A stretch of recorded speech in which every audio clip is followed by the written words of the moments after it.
Hello ಸ್ನೇಹಿತರೆ, welcome back to my channel.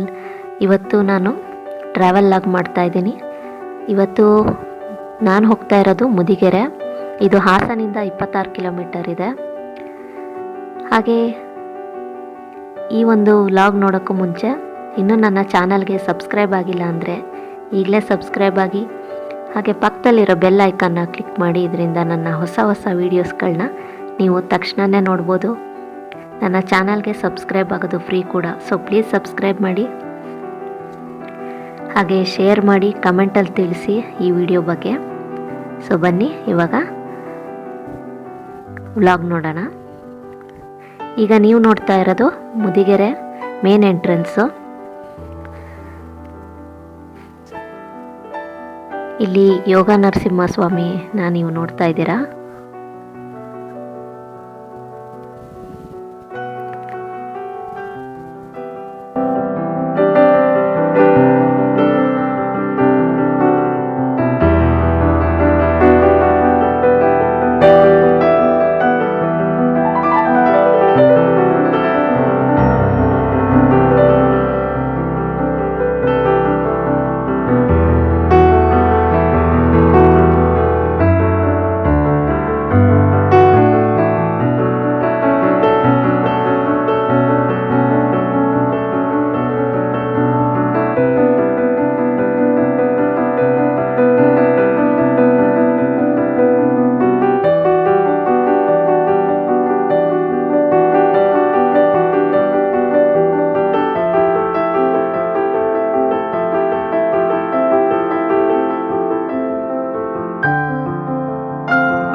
So friends, ನೀವು ನೋಡ್ತಾ ಇದ್ದೀರಾ, ಇವಾಗ ಮುದಿಗೆರೆ ದೇವಸ್ಥಾನದ ಹತ್ರ ಬಂದ್ವಿ. ಇದು ಒಂದು ಪುಟ್ಟ ಹಳ್ಳಿ, ತುಂಬಾ ಚೆನ್ನಾಗಿದೆ.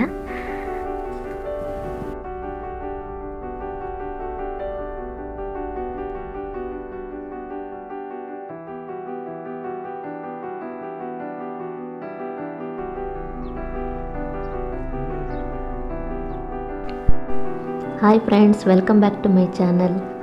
ಇವತ್ತು ನನ್ನ ವ್ಲಾಗಲ್ಲಿ ನೀವು ಮುದಿಗೆರೆ ಕ್ಷೇತ್ರನ ನೋಡ್ಬೋದು. ಮತ್ತು ಹಿಂದೆ ನೋಡ್ತಾ ಇರ್ಬೋದು ಮುದಿಗೆರೆ ದೇವಸ್ಥಾನ. ಇದು ನರಸಿಂಹಸ್ವಾಮಿ ದೇವಸ್ಥಾನ. ಈ ದೇವಸ್ಥಾನ ಯಾವ ರೀತಿ ಇದೆ ಇವತ್ತು ನನ್ನ ವ್ಲಾಗಲ್ಲಿ ತೋರಿಸ್ತಾ ಇದ್ದೀನಿ. ಸೊ ಬನ್ನಿ ನೋಡೋಣ.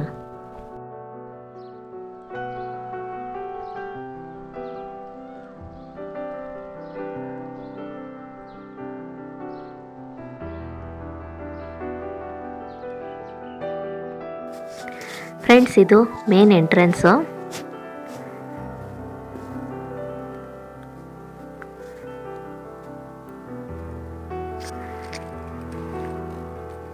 ನೀವು ದೇವಸ್ಥಾನದ ಒಳಗೆ ಹೋಗ್ತಾ ಇರೋ ಹಾಗೇನೆ ನಿಮಗೆ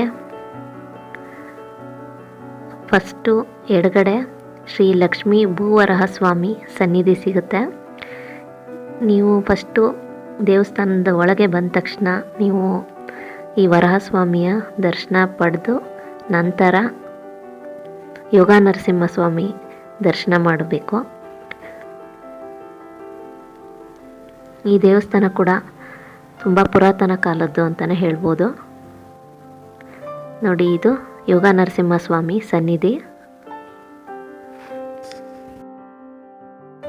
ಇಲ್ಲಿ ಸ್ವಾತಿ ನಕ್ಷತ್ರಕ್ಕೆ ವಿಶೇಷವಾದ ಪೂಜೆಯನ್ನು ಮಾಡ್ತಾರೆ.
ಈ ದೇವಸ್ಥಾನದ ಅರ್ಚಕರಾದ ಅನಂತಕೃಷ್ಣ ಅವರು ಈ ದೇವಸ್ಥಾನದ ಬಗ್ಗೆ ಕೆಲವು ಮಾಹಿತಿಗಳನ್ನು ನಮ್ಮ ಚಾನಲ್ಗೋಸ್ಕರ ಕೊಟ್ಟಿದ್ದಾರೆ. ನೋಡೋಣ ಬನ್ನಿ. ಇದು ಹೊಯ್ಸಳರ ಕಾಲ ದೇವಸ್ಥಾನ. ಹೊಯ್ಸಳ ರಾಜ 2ನೇ ನರಸಿಂಹ ಬಲ್ಲಾಳನನ್ನು ಕಟ್ಟಿರೋ ದೇವಸ್ಥಾನ. ಸುಮಾರು 850ರಿಂದ 1000 ವರ್ಷ ಆಗುತ್ತೆ ಅಂತೇಳಿ ಇತಿಹಾಸ ಹೇಳುತ್ತೆ. ಸ್ವಾಮಿ ವೈಶಿಷ್ಟ್ಯ ಏನು ಅಂದರೆ, ಸ್ವಾಮಿ ಪರಿಪೂರ್ಣವಾಗಿ ಸಾಲಿಗ್ರಾಮ ಶಿಲೆಯಲ್ಲಿದ್ದಾರೆ. ಆ ಕಡೆ ಈ ಕಡೆ ಶ್ರೀದೇವಿ ಭೂದೇವಿ, ಕೆಳಗೆ ಗರುಡ ಪೀಠದ ಮೇಲೆ ಸ್ವಾಮಿ ವಿರಾಜಮಾನವಾಗಿ ಯೋಗ ಮುದ್ರೆಯಲ್ಲಿ ಕೂತಿರ್ತಕ್ಕಂಥ ಮೂರ್ತಿ. ಸ್ವಾಮಿಯ ಅತಿ ದೊಡ್ಡ ವೈಶಿಷ್ಟ್ಯ ಏನು ಅಂದರೆ, ಸ್ವಾಮಿಯ ಮೈ ಮೇಲೆ 9 ಕಡೆ ನರಸಿಂಹರ ಮುಖಗಳಿವೆ. ಅಂದರೆ ಕೀರ್ತಿ ಮುಖದ ರೂಪದ 9 ನರಸಿಂಹರ ಮುಖಗಳಿವೆ. ಈ ಮುಖಗಳು 9 ನವನರಸಿಂಹರ ಸಂದೇಶ ಅಥವಾ ಸಂಕೇತ ಅಂತ ಹೇಳಿ ಹೇಳಲಾಗುತ್ತೆ. ಅಂದರೆ ಈ ನಮ್ಮ ನರಸಿಂಹರ ದರ್ಶನ ಮಾಡಿದ್ರೆ ನೀವು ನವನರಸಿಂಹರ ನೋಡಿದಷ್ಟು ಪುಣ್ಯ ಬರುತ್ತೆ ಅಂತೇಳಿ. ಈ ಎಲ್ಲ ಕಾರಣಗಳಿಂದ ಏನಾಗಿದೆ, ಸ್ವಾಮಿಯಲ್ಲಿ ಯಥೇಚ್ಛವಾದ ಶಕ್ತಿ ಜಾಸ್ತಿಯಾಗಿ ರಾಜರ ಅವಧಿಯ ನಂತರದಲ್ಲಿ, ಅಂದರೆ ಇದು ಹೊಯ್ಸಳ ರಾಜ 2ನೇ ನರಸಿಂಹ ಬಲ್ಲಾಳನನ್ನು ಕಟ್ಟಿರೋ ದೇವಸ್ಥಾನ.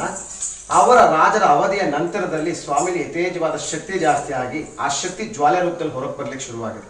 ಆ ಹೊರಗೆ ಬಂದಂಥ ಜ್ವಾಲೆ ಮೊಟ್ಟ ಮೊದಲಾಗಿ ಎದುರುಗಡೆ ಇದ್ದಂಥ ಧ್ವಜಸ್ತಂಭದ ಮೇಲೆ ಬಿದ್ದು ಧ್ವಜಸ್ತಂಭ ಸಿಡಿದೋಗಿದೆ ಅಂತ ಹೇಳಲಾಗಿತ್ತು.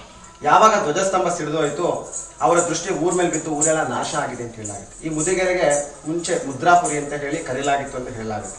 ಆ ನಂತರದಲ್ಲಿ ಯಾವಾಗ ಊರೆಲ್ಲ ನಾಶ ಆಗುತ್ತೆ, ಸುಮಾರು ವರ್ಷಗಳ ಕಾಲ ಹೆದರಿ ಇಲ್ಲಿ ಪೂಜಾದಿಗಳಿಗೆ ಯಾರು ಬರೋದೇ ಇಲ್ಲ. ಆ ನಂತರದಲ್ಲಿ ಇಂಥ ಭವ್ಯವಾದಂಥ ಮೂರ್ತಿಗೆ ಪೂಜಾ ಆಗ್ತಿಲ್ಲ, ಏನಾರು ಮಾಡಿ ಪೂಜೆ ಮಾಡಬೇಕು ಅಂತ ಹೇಳಿದಾಗ ಪೂಜಾದಿಗಳ ಮಾಡಲಿಕ್ಕೆ ಮುಂಚೆ ಈ ಮುಂಭಾಗದಲ್ಲಿ ಹಸಿ ಹುಲ್ಲು ಅಥವಾ ಹಸಿ ದರ್ಬೆನ ಹಾಕಿ ಬಾಗಲನ್ನ ತೆಗೆದು ಪಕ್ಕಕ್ಕೆ ನಿಂತಾಗ ಆ ಸ್ವಾಮಿ ದೃಷ್ಟಿಗೆ ಹಸಿ ಹುಲ್ಲು ಹೊತ್ತಿ ಉರಿಯೋದಂತೆ. ಅಂದರೆ ಹಸಿ ಹುಲ್ಲು ಹೊತ್ತಿ ಉರಿದ ನಂತರದಲ್ಲಿ ಸ್ವಾಮಿ ಶಾಂತನಾದ ಅಂತ ಒಳಗೆ ಹೋಗಿ ಪೂಜಾದಿಗಳನ್ನ ಮಾಡೋರಂತೆ.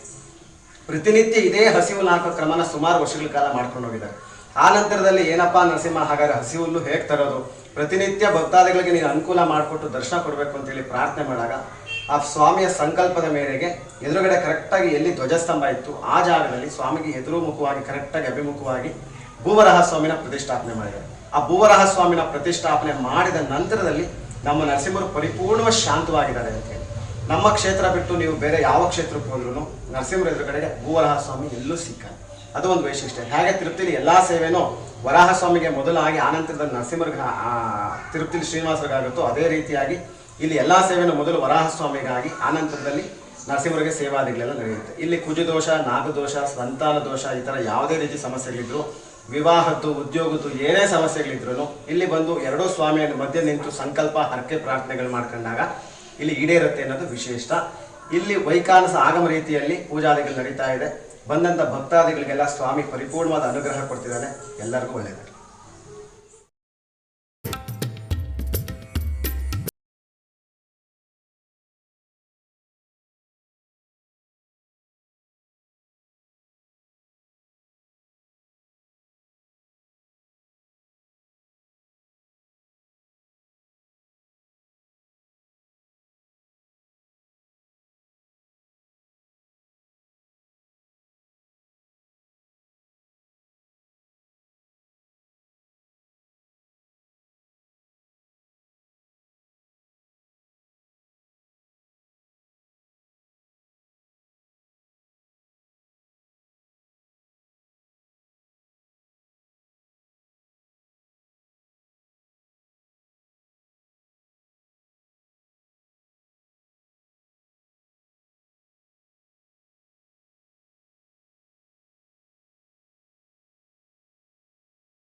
ಈ ನರಸಿಂಹಸ್ವಾಮಿಯ ಪಿಕ್ಚರ್ಸ್ಗಳು ನೀವು ನೋಡಬೇಕು ಅಂದರೆ ನೀವು ಫೇಸ್ಬುಕ್ಕಲ್ಲಿ ಒಂದು ಪೇಜ್ ಇದೆ, ಮುದಿಗೆರೆ ಶ್ರೀ ಯೋಗ ನರಸಿಂಹಸ್ವಾಮಿ ಟೆಂಪಲ್. ಆ ಪೇಜನ್ನು ಲೈಕ್ ಮಾಡಿ, ಅಲ್ಲಿ ನಿಮಗೆ ವಿವಿಧ ಅಲಂಕಾರದ ಪಿಕ್ಚರ್ಸ್ಗಳು ನಿಮಗೆ ಸಿಗುತ್ತೆ. ಈ ದೇವಸ್ಥಾನದ ಬಗ್ಗೆ ಇನ್ಫಾರ್ಮೇಷನ್ಸ್ಗಳು ಸಿಗುತ್ತೆ. ಸೊ ಆ ಪೇಜನ್ನು ಲೈಕ್ ಮಾಡಿ. ಅದರ ಲಿಂಕ್ನ ನಾನು ಡಿಸ್ಕ್ರಿಪ್ಷನ್ ಬಾಕ್ಸಲ್ಲಿ ಹಾಕಿರ್ತೀನಿ. ಸೊ ನೀವು ಅಲ್ಲಿ ಚೆಕ್ ಮಾಡ್ಬೋದು.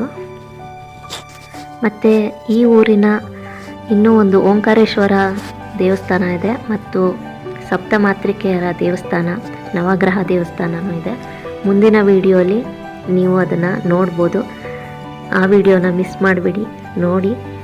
ಈ ವಿಡಿಯೋ ಇಷ್ಟ ಆದರೆ ಲೈಕ್ ಮಾಡಿ, ಸಬ್ಸ್ಕ್ರೈಬ್ ಮಾಡ್ಕೊಳ್ಳಿ ನನ್ನ ಚಾನಲ್ಗೆ. ನಿಮ್ಮ ಅನಿಸಿಕೆ, ಅಭಿಪ್ರಾಯನ ಕಮೆಂಟಲ್ಲಿ ತಿಳಿಸಿ ಅಂತ ಹೇಳ್ತಾ ಇವತ್ತಿನ ವ್ಲಾಗ್ನ ಮುಗಿಸ್ತಾ ಇದ್ದೀನಿ.